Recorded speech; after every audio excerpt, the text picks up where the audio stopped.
Magandang umaga mga bata. Meron akong kwento na ibabahagi sa inyo na kapupulutan ninyo ng aral. Handa na ba kayong makinig? Tara na at ating pakinggan ang ating kwento. Auro tan si Siri.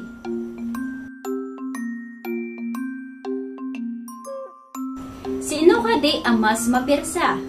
Si Auro o si Siri? Pinirmi sa rakanon ang piaway arwa. Bana naod, tampi kontis sara. Saya Auro, ni barita nan Siri. Oh, rabay mo ba talagan ipaakit ko, nin mas mapirsa ako kaysa kumo? Ni Merse, yay Auro. Ge, pigaw kaika pirminin miyabang-yabang. Sitaw, main lalaki nin paparato. No sino kung tanrua ang makapanglat nin sulot nan aising, sitaw aalilbiun nin mas mapirsa. Rabay ko, sawanin ano, misubukan ta. Si kuy mo na. Wana ut, takain na rabay nin ikarwaya sa animan alabanan. Ranaanay na, paisipon ang lumalakonin lalaki. Sino na, kat narabayan ng tao apaisip na. Udot, kinumsawya, tandi maras alalakuna. Pinirsawan na ut min Siri, apamaisip.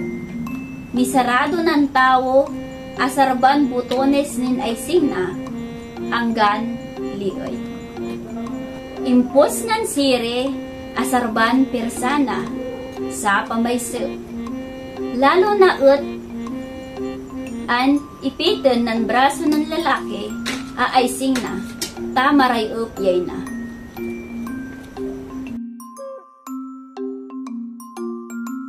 Sige, taaway na sa Auro. Kitunta pa namut adunong mo, bali ka malamang mapilusok atawon siin. Pinasinag ng Auro, sinag na, tan pinaamot na ut buga-buga. Timuro asayngat nan lalaki. Kinsanan buga, sin imamot at lalo, kainay na naanusan ni tao.